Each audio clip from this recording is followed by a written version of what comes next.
ารของทางคณะสงฆ์ตลอดจนถึงข่าวของทางราชการที่จำเป็นที่ควรจะรับรู้รับทราบท่านผู้ฟังทั้งหลายได้รับฟังกันในบางครั้งเราก็อาศัยสถานการณ์หรือช่วงเหตุการณ์สำคัญอาจจะได้นิมนต์พระท่านมาร่วมรายการอย่างเมื่อตะวานี้อาตมาภาพก็ได้นิมนต์ท่านณภัสชยธรรมโมซึ่งเป็นพระที่จำพรรษาอยู่วัดประแดงมหาวิหารธรรมาหลายปีท่านเรียนอยู่ที่มหาวิทยาลัยมหาจุฬาลงกรณราชวิทยาลัยวิทยาเขตเชียงใหม่ในคณะพุทธศาสตร์ได้มาออกรายการก็ถือว่าในปีนี้ท่านได้ปฏิบัติศาสนกิจจากที่ผ่านมาเนี่ยท่านเข้าไปเข้าเรียนในชั้นเรียนเรียกว่าเรียนตามหลักสูตรตามระเบียบของมหาวิทยาลัยนั้นก็ต้องปฏิบัติศาสนกิจก่อนที่จะรับปริญญาเพราะฉะนั้นท่านก็เลือกที่จะปฏิบัติศาสนกิจโดยอาตมาหันว่าท่านมีความสำคัญเรื่องของการเผยแผ่ธรรมเพราะว่าสถานีวิทยุของเรานั้นเป็นสื่อที่จะคือท่านผู้ฟังได้ฟังสิ่งดีๆก็นิมนต์ท่านมาร่วมรายการวันนี้ก็ได้นิมนต์ท่านมาร่วมรายการแถมวันหนึ่งช่วงนี้ก็ขอนิมนต์ท่านณภัสได้ทักทายบูชากับพี่น้องท่านผู้ฟังก็นิมนต์ครับขอเจริญสุขสวัสดีกับศรัทธาผู้รับฟังทุกท่านครับผมหรืออาตมาภาพพระณภัสชยธรรมโมจะได้วันนี้กับได้มีโอกาสมาจัดรายการกับหลวงพ่อท่านพระครูโคสิทธิ์ปริยัตยพรเจ้าอาวาสวัดป่าแดงมหาวิหารครับผมยินดีครับแต่ว่าเป็นยังไงพ่องแต่ว่าก็เป็นการทดลอง ออกอากาศครั้งแรกครับก็ทำให้ตื่นเต้นแล้วก็ได้ปิกไปทำความเข้าใจแล้วก็ปิกไปศึกษาครับศึกษาข้อมูลอย่างทีท่วนนักกว่าเดิมนักกว่าตะวันมาหน่อยครับก็เป็นการร่วมรายการกันท่านผู้ฟังก็คงเข้าใจเนาะเพราะว่าพระภิกษุสงฆ์สามเณรเฮาโดยเฉพาะที่เรียนมหาจุฬาท่านที่ผ่านหลักสูตรเนี่ยต้องผ่านกิจกรรมก็ขึ้นอยู่กับกิจกรรมของแต่ละคณะบางคณะก็มีกิจกรรมที่หลากหลายนะฮะเพราะฉะนั้นวันนี้เมื่อมาในรายการก็คงจะมีเรื่องราวที่จะมาสนทนากันเนาะพูดจากันครับสิ่งที่เกี่ยวข้องในเรื่องราวสำคัญโดยเฉพาะในช่วงเดือนกรกฎาคมเนี่ยเป็นวันสำคัญในทางพระพุทธศาสนาอย่างตะวานี้เราก็ได้อู้กันถึงเรื่องของวันอาสาฬหบูชาว่าความหมายเป็นจะได้ถ้ามีประวัติความเป็นมาเป็นจะได้พระพุทธเจ้าท่านได้แสดงปฐมเทศนาในเนื้อหาสำคัญท่านทั้งหลายก็ฟังไปแล้วอย่างที่ท่านทั้งหลายเนี่ยได้ทราบในความเข้าใจของเราว่าช่วงเข้าพรรษานี้ก็ชาวบ้านก็บอกว่าเข้าพรรษาชาวบ้านบางทีเข้าพรรษาทุเจ้าเนี่ยนะ ในความหมายของชาวบ้านนะก็หมายถึงว่าช่วงเข้าพรรษานี้ก็เป็นโอกาสที่จะมีโอกาสได้ศึกษาธรรมและปฏิบัติธรรมพระเจ้าประสงค์เขาเป็นเช่นเดียวกันเพราะฉะนั้นวันนี้ท่านณภัสมาแล้วก็อยากจะได้ถามเรื่องวันสำคัญวันในทางพุทธศาสนาที่เกี่ยวข้องกันครับแต่ว่านี่วันวิสาขบูชาเนาะครับผมวันนี้ก็อยากจะถามเรื่องวันเข้าพรรษาเนาะครับวันเข้าพรรษาเนี่ยถือว่าเป็นวันที่พระพุทธเจ้าท่านได้กำหนดให้บรรดาพระภิกษุสงฆ์เนี่ยเข้าจำพรรษาแล้วก็เพื่อที่จะให้หมู่เฮาท่านทั้งหลายได้ศึกษาเรียนรู้ในความหมายของวันเข้าพรรษาครับแล้วก็มีประวัติความเป็นมาจะได้เนาะเรื่องราวเหล่านี้ในสมัยครั้งพุทธกาลเป็นว่าจะได้ครับในช่วงนี้ก็นิมนต์นะครับวันเข้าพรรษาเนี่ย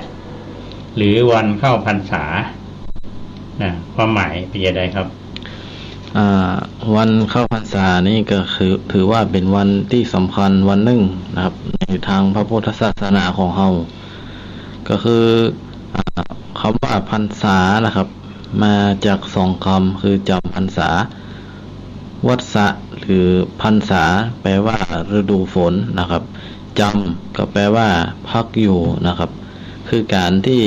พระสงฆ์นะครับในฝ่ายของเถรวาทจะอธิษฐานพักจำประจำพรรษาอยู่ณที่ใดที่หนึ่งตลอดฤดูฝนนะครับเป็นระยะเวลา3 เดือนตามที่พระวินัยบัญญัติไว้โดยจะบอกไปค้างแรมที่อื่นนะครับผมการเข้าพรรษานี้ก็ถือเป็นข้อปฏิบัติสำหรับพระสงฆ์โดยตรงพระสงฆ์จะประจำพรรษานี้บ่ได้เนื่องจากรูปใดที่ประจำพรรษานั้นก็ถือว่าต้องอาบัติทุกกฎนะครับตามพระธรรมวินัยการเข้าพรรษานะครับก็เป็นประเพณีนิยมมาตั้งแต่พุทธกาลจนถึงกระทั่งปัจจุบันเนี่ยนะครับคำว่าวันพรรษานี่มาจากคำว่าวัฏฏะครับวัฏฏะครับผมวัฏฏะนี่แปลว่าฤดูฝนครับเพราะฉะนั้นพอจะเข้าพรรษาเนี่ยคือหมายความว่าเข้าฤดูฝนเนี่ยทุกเจ้าก็ต้องเข้าพรรษาเนาะครับผมก็อันนี้เป็นวัดพรรษาหรือวัดษาอย่างเมืองเขาไปเข้าพรรษาครับผมเข้าพรรษาก็คือจำพรรษาครับการจำพรรษาเนี่ยก็เป็นเรื่องที่พระพุทธเจ้าท่านบัญญัติให้พระเจ้าประสงค์เราได้อยู่จำพรรษาอธิษฐานพรรษาครับผมนี่สาเหตุของการจำพรรษานี่ไม่เป็นจะใดสาเหตุที่พระพุทธเจ้าทรงอนุญาตให้จำพรรษาในสถานที่ใดที่หนึ่งนะครับตลอด3 เดือนนั้นแก่พระสงฆ์นั้นเพื่อบ่ให้จะลิกไปที่อื่นมูลเหตุที่เกิดขึ้นมานั้นนะครับเกิดจากในสมัยพระพุทธกาลสมัยนั้นพระพุทธเจ้ายังไม่ได้ทรงวางระเบียบในการเข้าพรรษาเอาไว้นะครับต่อมามีภิกษุมากขึ้นนะครับยังมีภิกษุกลุ่มหนึ่งนะครับเป็นพระสงฆ์ฉัพพคีครับได้ปาเกินเดินทางครับไปเผยแผ่พระพุทธศาสนาในที่ต่างๆผู้ย่อท้อ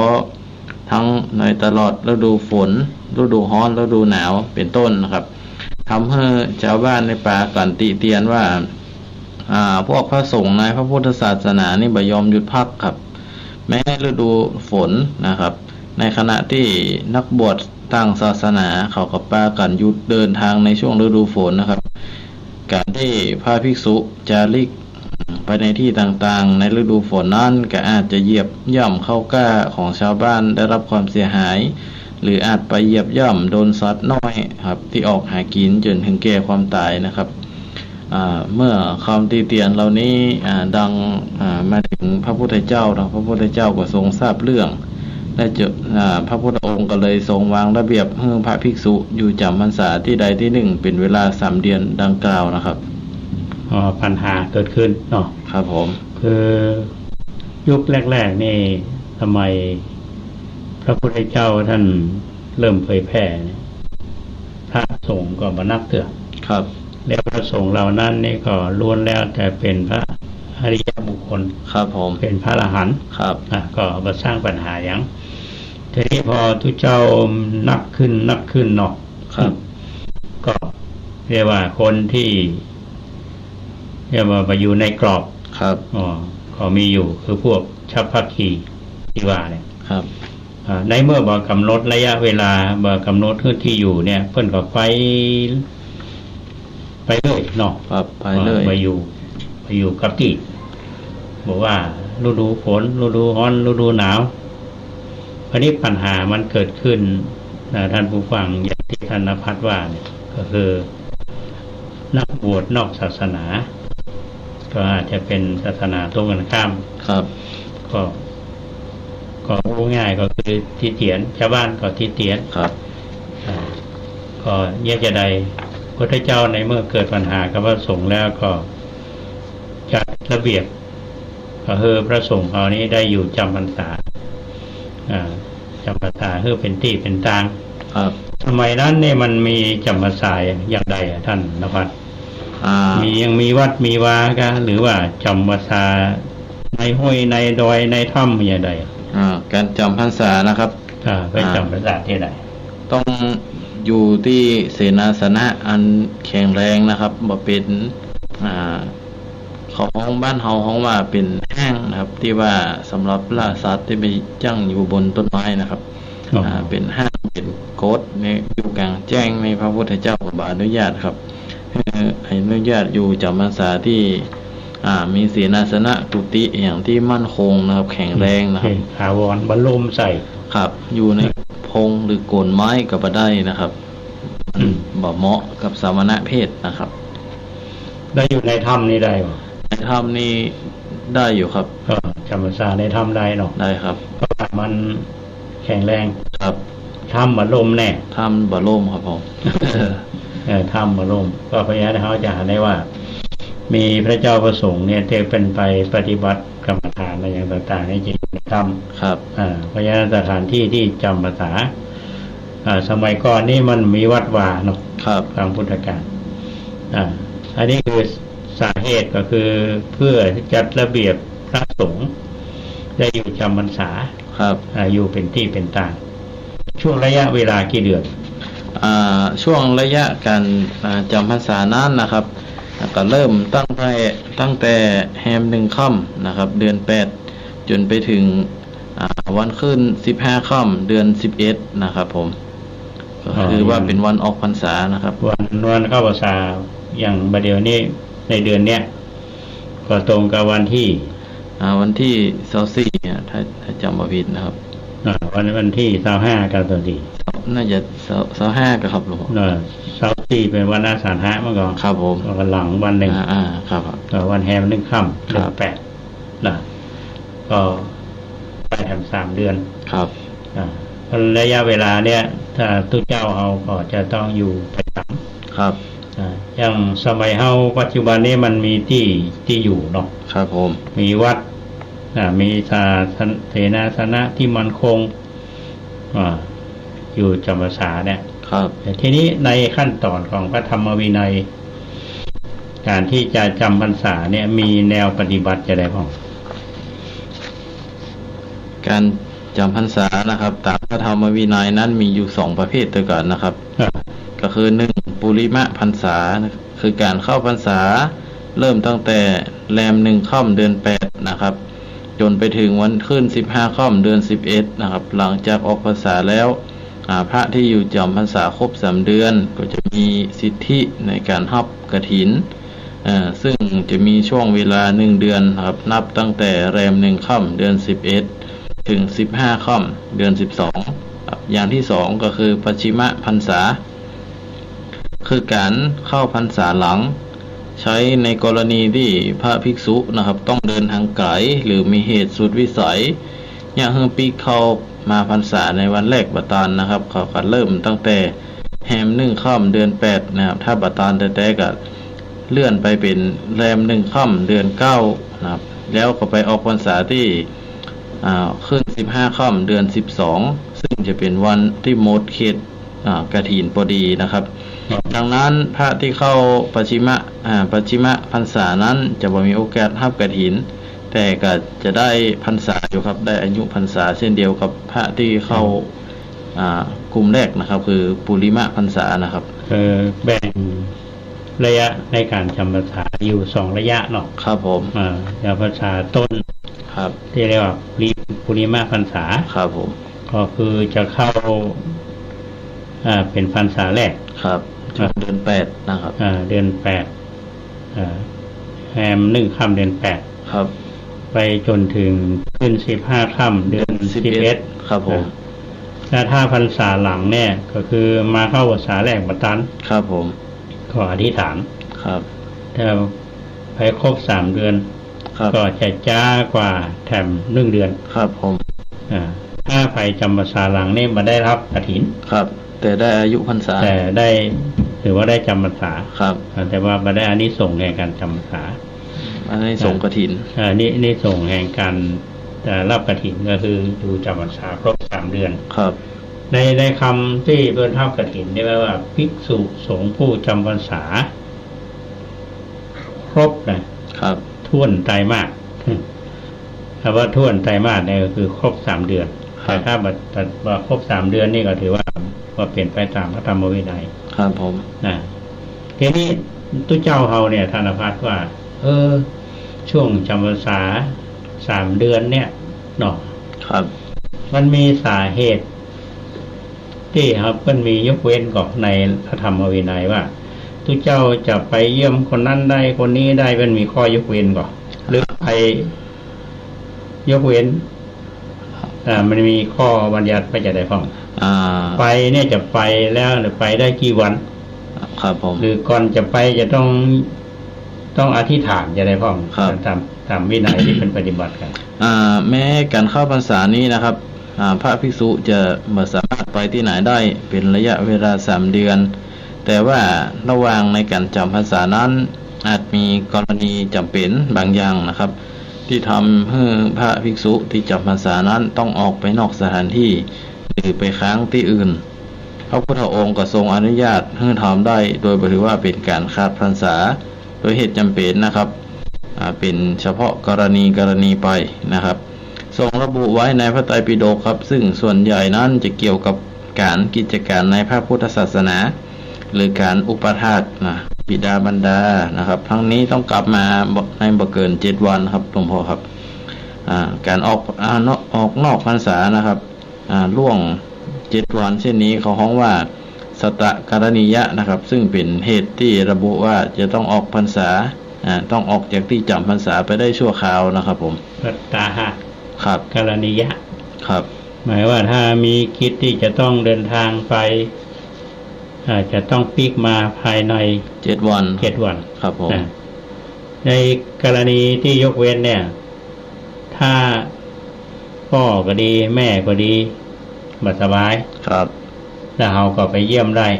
ไปดูแลครับก็ถือว่าตรงนี้มันมีข้อยกเว้นท่านนภัสมองจะได้ว่าเป็นยังไงในพระวินัยจึงยกเว้นโดยเฉพาะเรื่องพ่อเรื่องแม่พ่อแม่นี่สำคัญยังไงสำหรับทุกเจ้าพ่อแม่นี่ถือว่าเป็นในพระพุทธศาสนาถือว่าเป็นพรหมของบุตรนะครับเป็นผู้ที่ให้กำเนิดมานะครับการ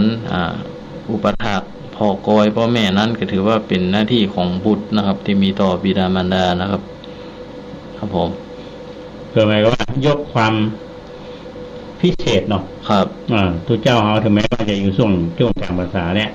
ในกรณีถ้าพ่อแม่บ่สบายเนี่ยเราก็ต้องไปเยี่ยมไปดูแลครับพาไปโรงพยาบาลกันเนาะไปหา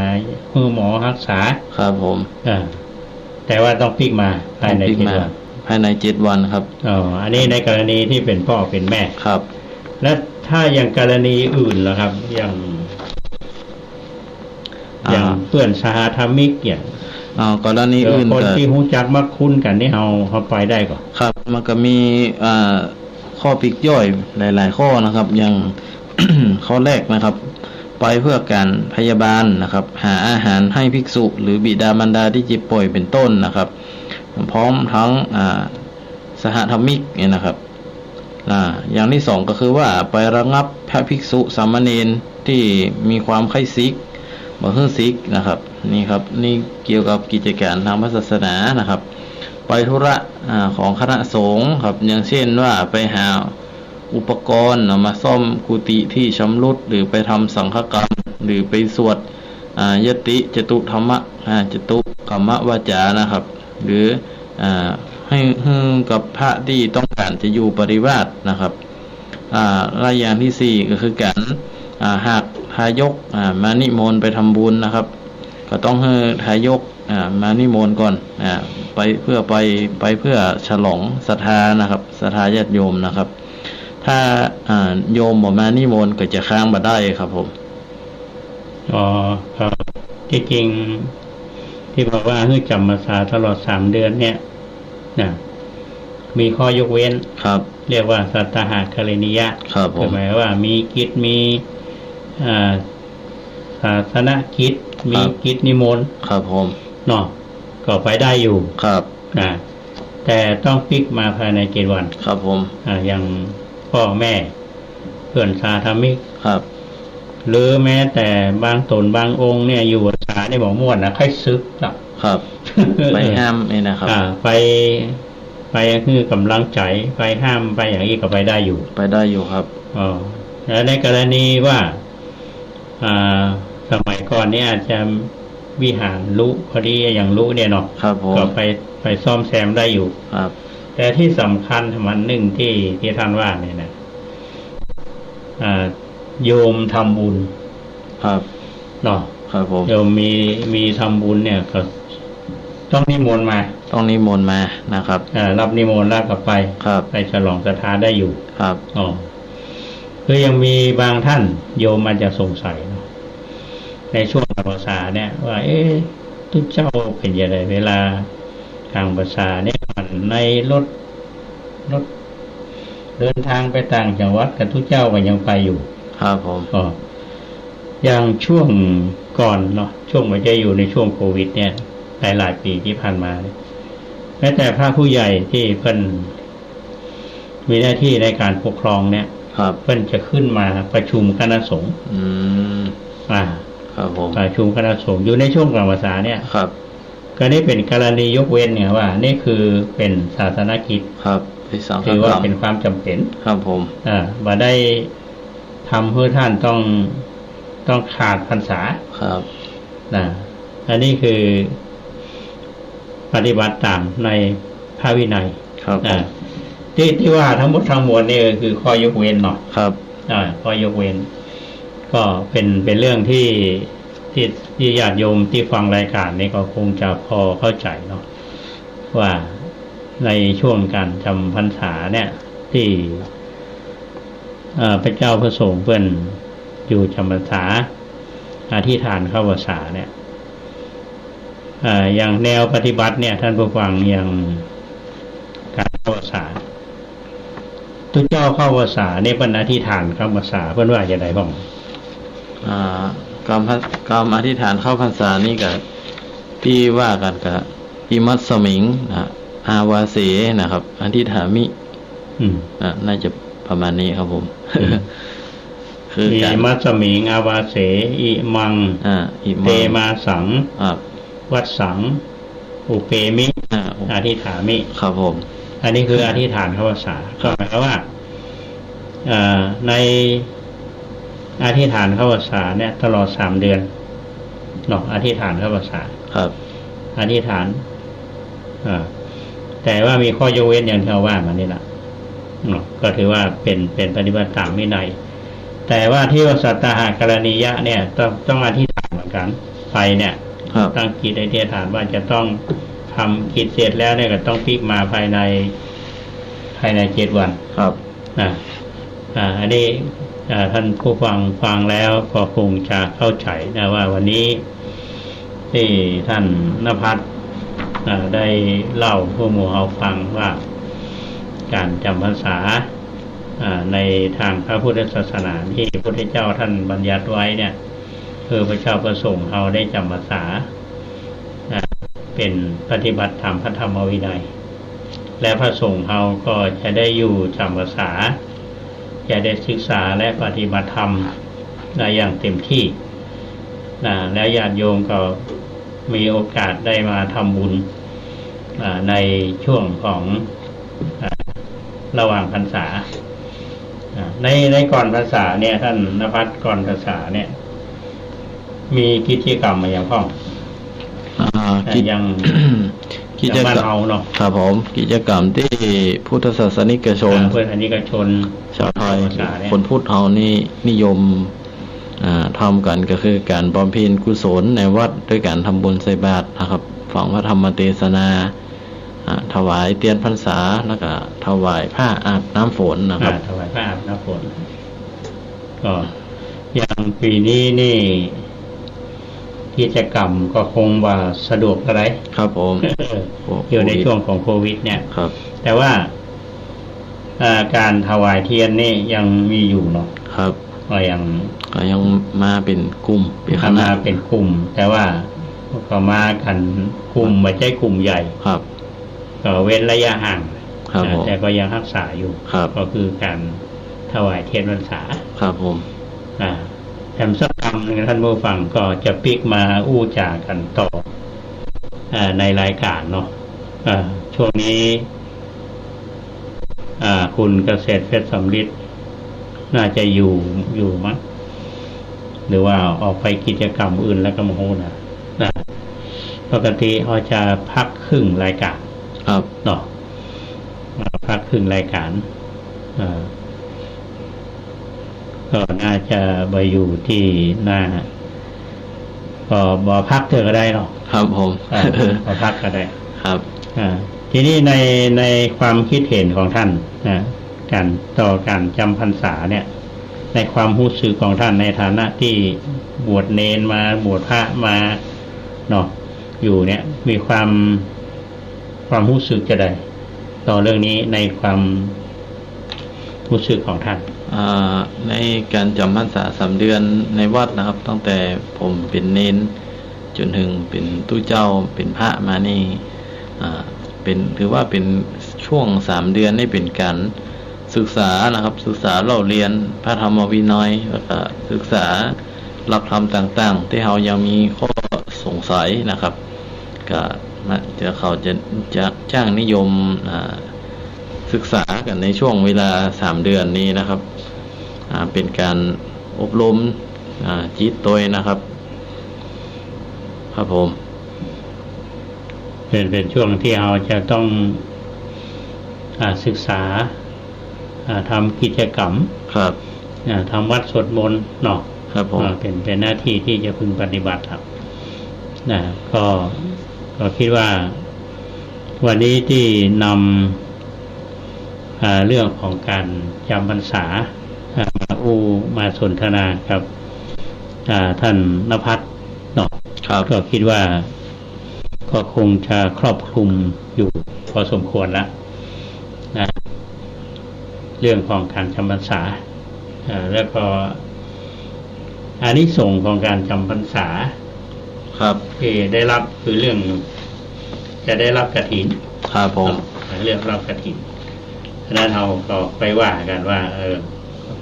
ช่วงของฤดูทอดกฐินอยากจะให้ท่านได้เล่าประสบการณ์ในตอนที่ท่านเข้ามาบวชเนี่ยที่ได้ศึกษาได้เรียนรู้เรื่องต่างๆนะเกี่ยวกับเรื่องนี้ให้ท่านผู้ฟังได้ฟังว่าอย่างท่านที่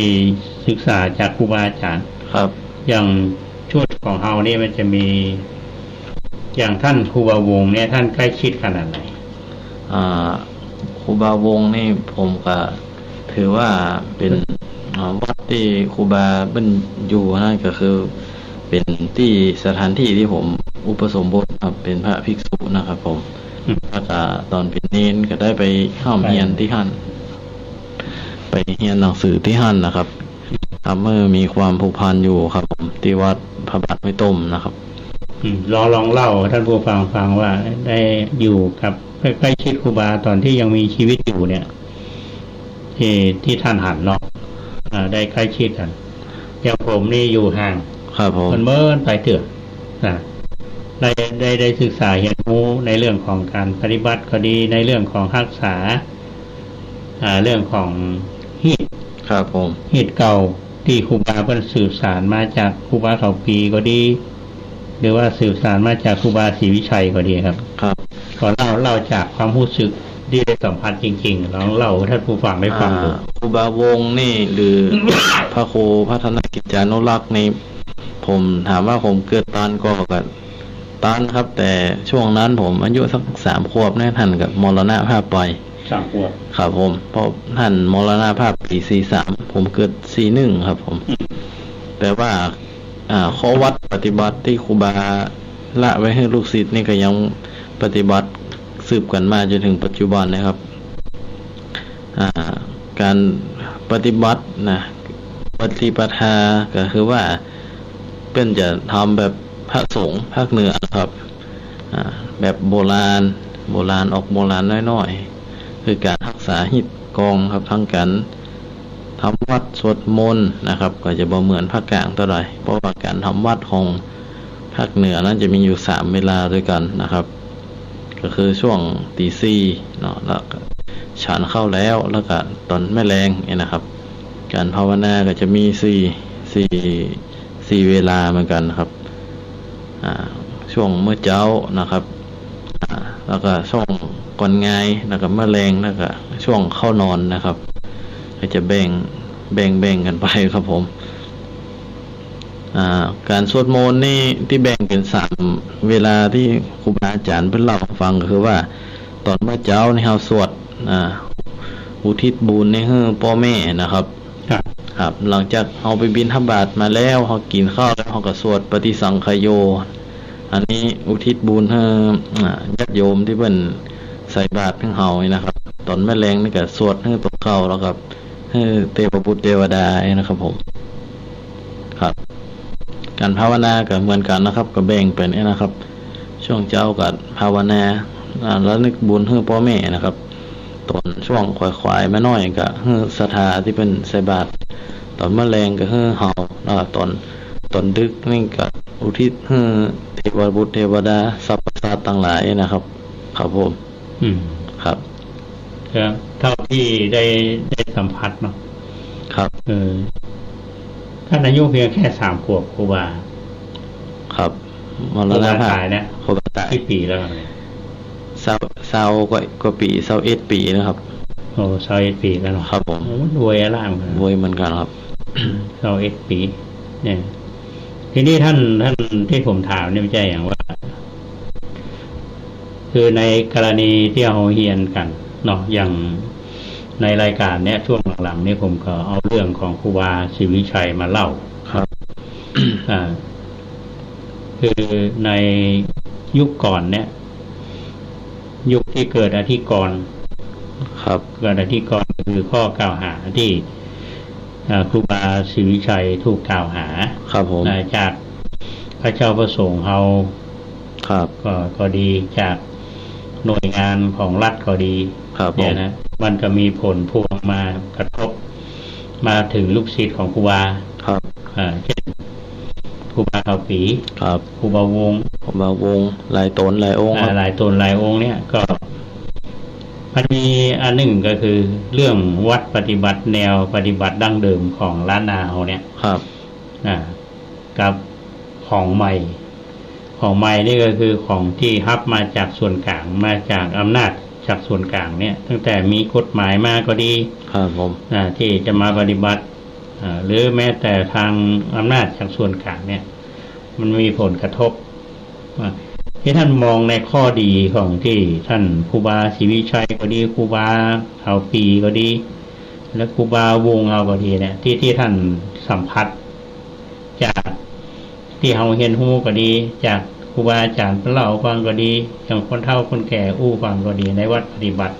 ในกลุ่มของพระดั้งเดิมของเขาเนี่ยครับผมเห็นท่านได้เห็นหูอย่างของผมอันแรกเลยที่ผมได้เห็นหูก็คือความนับถือศรัทธานะครับคือว่าภาคเหนือเฮานี่คนที่ส่วนมากป้อใจสักประมาณ 70%นะครับถ้าว่าเขานับตั้งแต่พศ2540ลงมาเพิ่นจะนับถืออุปชฌาย์นะครับเนาะก็จะเชื่อฟังอุปชฌาย์ครับครับผมแม้ว่าซิกไปแล้วก็ยังนับถือเป็นครูเหมือนเดิมครับเหมือนตอนบวชนะครับก็คือว่าความศรัทธานี่ก็เลยเหนียวแน่นนะครับใส่แบบบะเก่าของเฮา แบบเพราะว่าความศรัทธานี่อยู่ที่วัดกับชาวบ้านนะครับเนาะมันไม่ได้แบบมีรัฐเข้ามาแทรกแซงเหมือนปัจจุบันนี้นะครับทำให้บ้านกับวัดนี่มันใกล้ชิดกันครับผมเวลาวัดมีการไม่งานอย่างศรัทธาก็จะไปช่วยไปช่วยให้ช่วยหอมช่วยแปลงหั่นแปลงนี่นะครับอย่างที่สองที่ได้รับรู้นะครับหรือว่าได้ของอะไรซึมซับอย่างหั่นก็คือวัดปฏิบัตินะครับวัดปฏิบัติของครูบาอาจารย์เขาจะได้รู้แบบหิตกองเขานี่ทุกอย่างมันมีความหมายหมดครับผมการปฏิบัติการอยู่การกินของเขาต้องสมถะครับจะไปแบบเวอร์เกินไปครับอยู่แบบเรียบง่ายครับเรียบง่ายแล้วเข้าครับเรียบง่ายแล้วเข้าถึงศรัทธาครับผมจะไปทำตัวแบบมันห่างกันแบบวัดห่างบ้านเกินไปมันก็บดีครับผมใกล้ชิดกันนะครับคือเรามองตรงนี้ว่าสมัยก่อนเนี่ยพระกับชาวบ้านเนี่ยใกล้ชิดกันครับผมอย่างพลังที่เกิดขึ้นเนี่ยอย่างยุคของท่านครูบาศรีวิชัยเฮาเนี่ยเนาะครับผมมันมีคำถามว่าเป็นยังไงท่านครูบาถึงได้ไปสร้างวัดสร้างถาวรวัตถุทางด้านศาสนามากมายเนี่ยเป็นพลังอันยิ่งใหญ่เนี่ยมันมาจากชาวบ้านครับผมสาเหตุก็คือความใกล้ชิดครับความเคารพนับถือและความเข้าใจอยู่ครับมันมามีช่องว่างครับผมทีนี้พออย่างเมื่อก่อนเนี่ยอย่างวงการสงฆ์เขาเนี่ยมันจะมีหมวดอุโบสถครับหมวดอุโบสถนี่ก็คือพระสงฆ์ที่เป็นประธานเนี่ยจะได้รับการเคารพนับถือจากพระเจ้าประสงค์เขาครับผมจากศรัทธาครับแล้วพอต่อมาไม่มีอำนาจจากส่วนกลางเข้ามาไม่มีกฎหมายคืออำนาจรัฐเนี่ยเข้ามาทำให้ช่องว่างระหว่างที่เจ้าเขากับชาวบ้านเนี่ยครับห่างเหินกันไปอย่างยุคใหม่ก็ถือของใหม่ครับของเก่านี่ถือว่าเป็นของที่ล้าหลังครับก็ถือว่าผิดกฎหมายอย่างในกรณีอย่างครูบาศรีวิชัยเขาเนี่ยที่ถูกกล่าวหาว่าเป็นพระอุปชฌาย์เนี่ยที่จริงครูบาเพื่อนก็ปฏิบัติตามที่ครูบาอาจารย์เพื่อนทำครับผมแต่ว่าผิดกฎหมายครับแล้วก็เกิดความขัดแย้งกันระหว่างพระสงฆ์กับพระสงฆ์รัฐกับอำนาจที่อยู่ดั้งเดิมเนี่ยมันก็ทำให้เกิดความขัดแย้งกันเพราะฉะนั้นเรามองตรงนี้ของเก่าที่เหลืออยู่นี่อย่างเช่นของครูบาข่าวปีเขาก็ดีครูบาวงก็ดีท่านครูบาศรีวิชัยก็ดีก็ยังมีอยู่นะครับผมแต่ว่ามันขาดคนที่จะไปศึกษาและสืบทอดอันนี้น่าเสียดายครับผมน่าเสียดายว่าเป็นคลังแห่งความรู้ถ้าเราไปศึกษาแต่นี่แม้แต่การขอศีลก็ยังบ่เหมือนของตังที่เขาใจตึงวันนี่นะใช่เขานี่เป็นส่วนกลางแล้วครับกรรมขอศีลกรรมปันศีลนี่นะครับก็ศาสนาพิธีต่างๆที่เอาเฮียนกันในหลักสูตรของนักธรรมเนาะนักธรรมชั้นตรีนักธรรมชั้นโทนักธรรมชั้นเอกเนี่ยมันเป็นหลักสูตรที่ทางส่วนกลางเนี่ยก็ทำครับและคนที่อยู่ในส่วนภูมิภาคในอำนาจเก่าทั้งหลายแหล่เนี่ยถือว่าบ่มีสิทธิ์ที่จะไปทำหลักสูตรผู้เรียนครับผม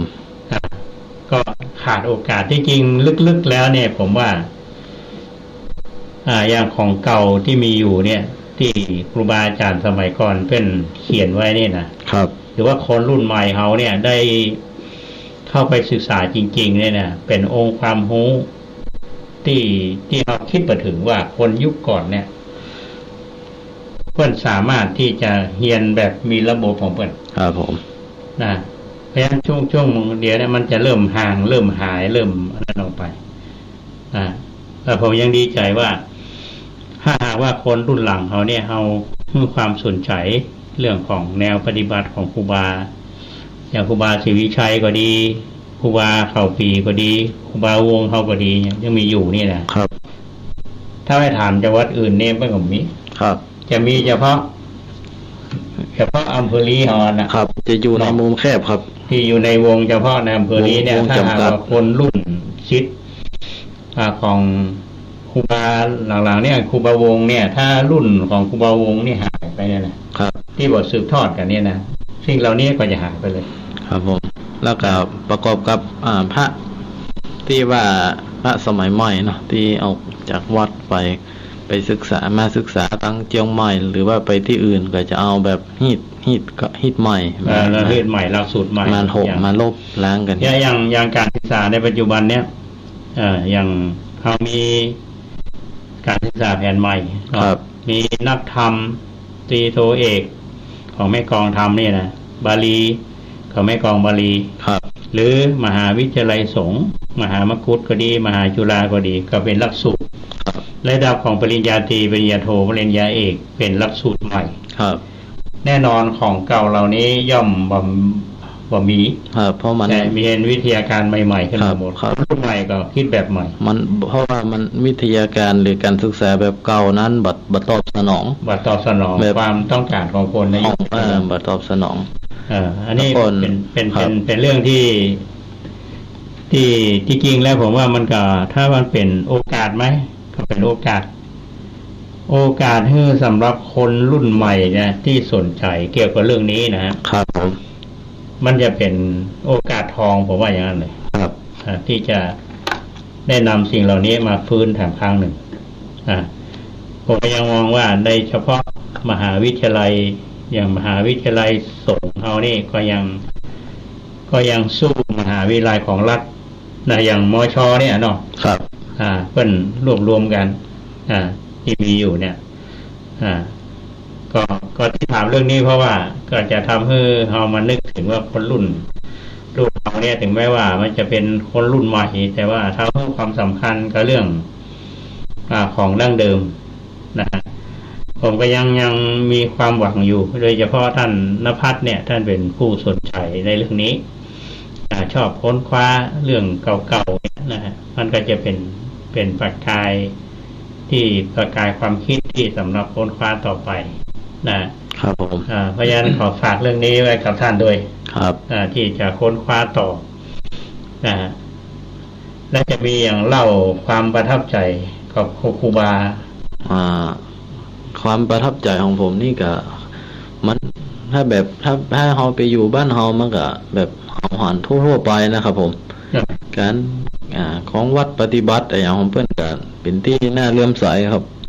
เลื่อมใสศรัทธาเพราะว่าการจะได้การความศรัทธานะครับความศรัทธาในข้อวัดปฏิบัติของเพื่อนนั้นทำให้ศรัทธาเราตั้งบ้านเรานี่ก็นับถือครูบาว่าจะได้เพื่อก็ว่าอย่างนั้นนะครับหมายว่าทุกเจ้าว่าจะได้เขาก็เชื่อครับมันมีอยู่เตื้อหนึ่งมันม่วงสามปีกับตังนาซายที่ผิดกันเรื่องกรรมพิธีกรรมมีห้องบางอย่างสมัยก่อนแล้วครับเถียงกันตกหาข้อตกลงมาได้มี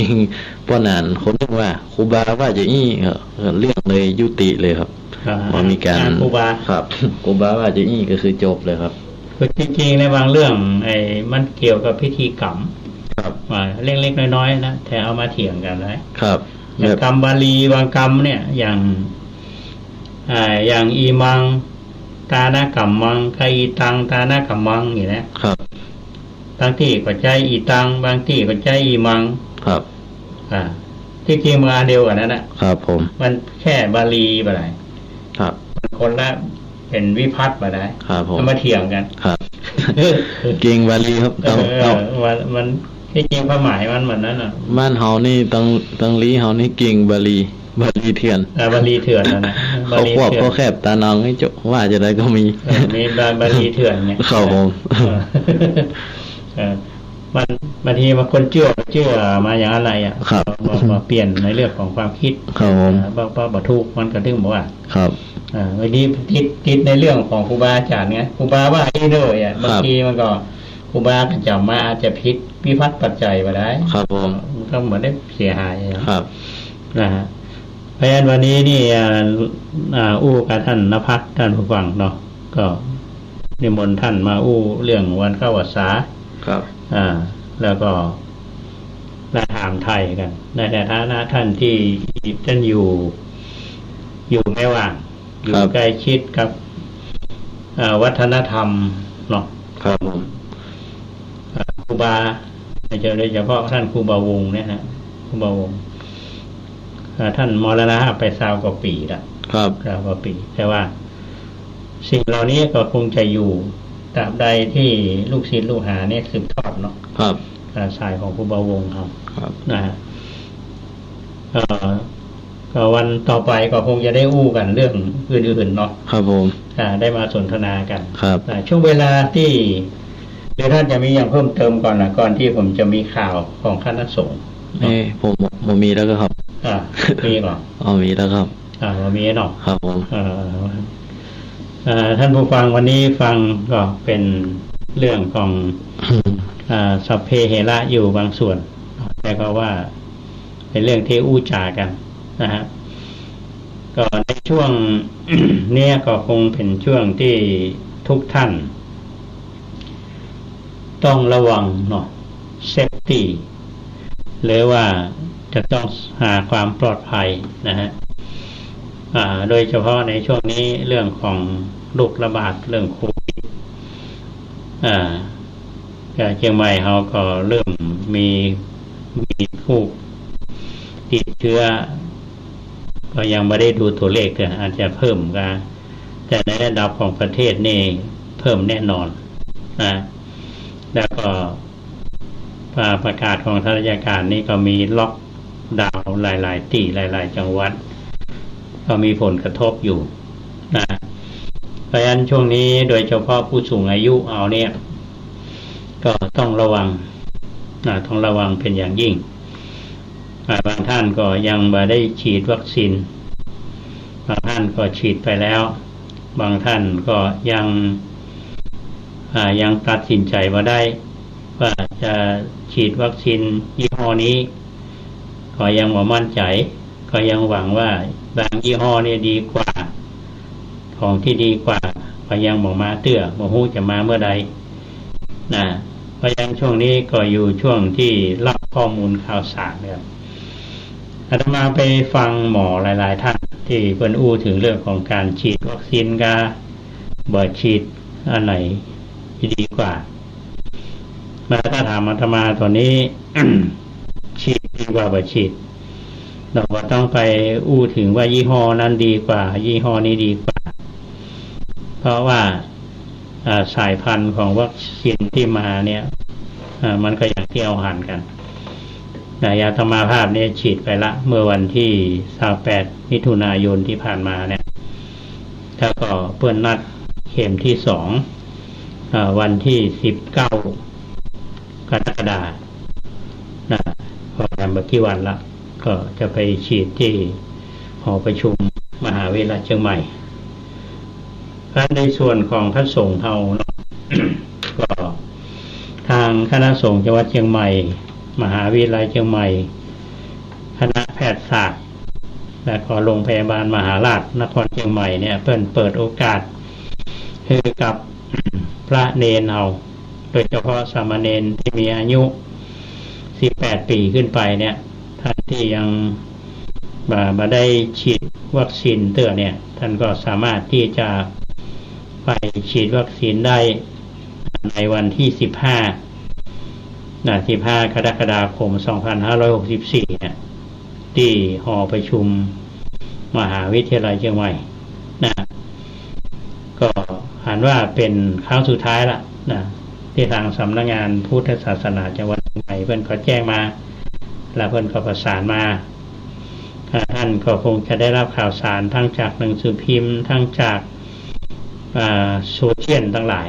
เพราะว่าเปลี่ยนรายกลุ่มของคณะสงฆ์ก็ดี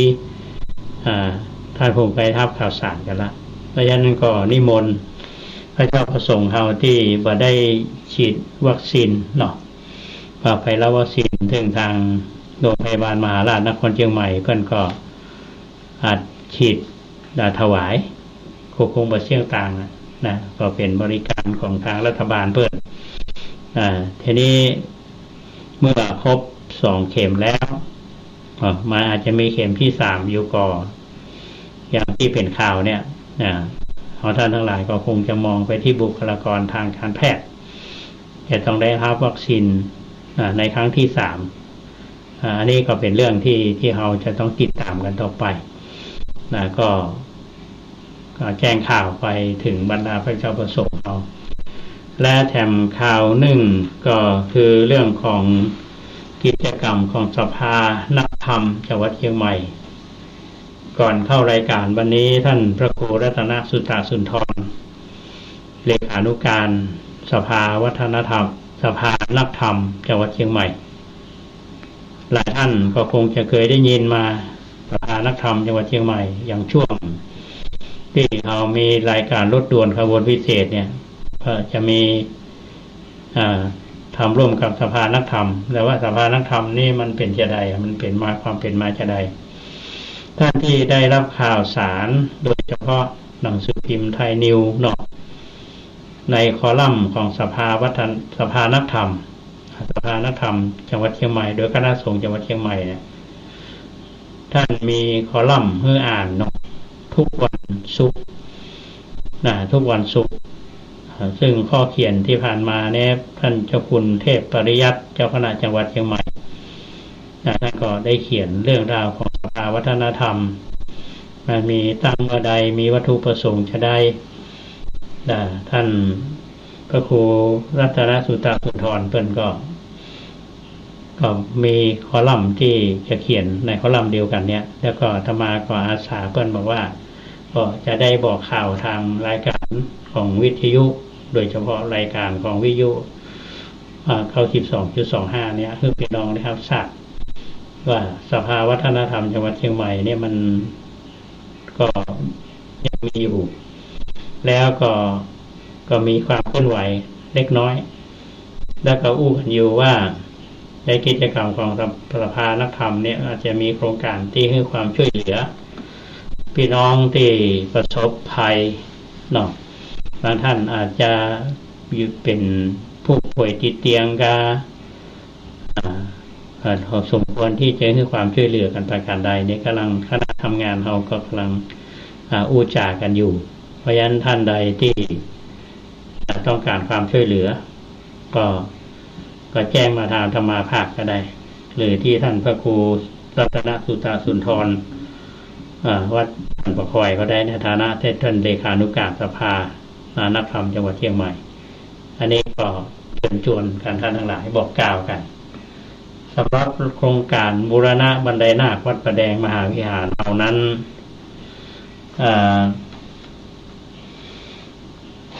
ก็เนื้องานราคาแพงกันมาหลายปีแล้วเพราะฉะนั้นความคืบหน้าที่จะชัดเจนแน่นอนดังที่ท่านคณบดีคณะวิศวกรรมศาสตร์ท่านได้ให้คำมั่นสัญญาว่าปลายเดือนกรกฎาคมเฮาเนี้ยก็เพิ่นจะได้นำเสนอแบบแปลนของการบูรณะพร้อมกับวงเงินงบประมาณก็คงหลังเดือนกรกฎาคมประมาณวันที่9หรือว่า30เนี่ยแล้วก็อาจจะเป็นรูปธรรมขึ้นมาแล้วก็อนุโมทนาบุญกับญาติโยมทั้งหลายที่ได้ร่วมบุญมาบางท่านก็หอมมาเมื่อละแล้วก็ถามมาเมื่อใดตุลุงมาแดงยำแป่งขึ้นใดนาคเตื้อก็อย่างวันก่อนนี่จะมาได้อนุโมทนาไปเมื่อตะวาเนี่ยที่ท่านอาจารย์นรสาเมืองแก้วแล้วก็คุณแม่เรือนคำลาดทิพย์เพิ่นมาทำบุญที่วัดอาจารย์นรสาเนี่ยนอกจากเพิ่นจะนำผักไม้ใส่เครือมาถวายให้เรียกถวายมาหลายปีละเพิ่นก็หอม บูรณะบันไดนาคมาอนุโมทนาตัวก่อนหน้านั้นเมื่อวันที่8กรกฎาคมที่ผ่านมาแม่บัวลอยนันทวีพร้อมลูกหลานอยู่บ้านโป่งน้อยเนี่ยก็มาทำบุญเพื่ออุทิศส่วนกุศลให้พ่อนานสมแม่กิมฮ้อพ่อนานทิพย์นันทวีเพื่อนก็ทำบุญร่วมมาก็อนุโมทนากับแม่ก็อาตมาบันได้ฮับวันนั้นพอดีท่านเมธาได้ฮับเปิ้นก่อนนำปัจจัยมาให้อาตมาเรียบร้อยละอันนี้พี่น้องโป่งน้อยที่ได้ติดตามรับฟังรายการนี้อนุโมทนาแม่และก็ลูกหลานทุกท่านนะฮะสำหรับท่านที่จะร่วมบุญกันก็สามารถที่จะมาทำบุญกันได้หรือว่าสอบถามได้ที่หมายเลข0818815690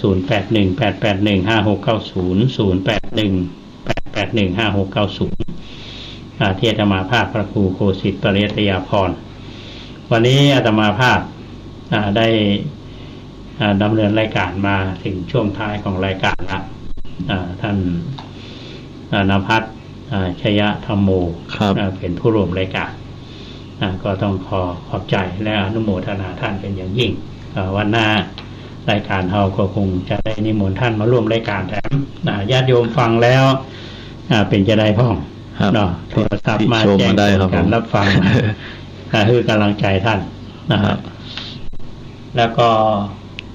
ขอบคุณท่านพระครูสมุวิสุวัฒน์วรกิจโจท่านผู้อำนวยการสถานีวิทยุสาธารณะผู้อำนวยการสถานีวิทยุวัดฝ่ายหิน104.50 เมกะเฮิรตซ์ที่ลิงก์สัญญาณไปยังสถานีอื่นๆทุกวันเสาร์และวันอาทิตย์และก็อนุโมทนากับคุณเกษตรเพชรสำริดบก.ก้าวหน้านิวที่ได้ดูแลด้านเทคนิควันนี้ก็ญาติโยมที่ติดตามรับฟังรายการเราทุกท่านที่ฟังอยู่ทางบ้านก็ขออนุโมทนาบุญกันทุกท่านไปพบกันใหม่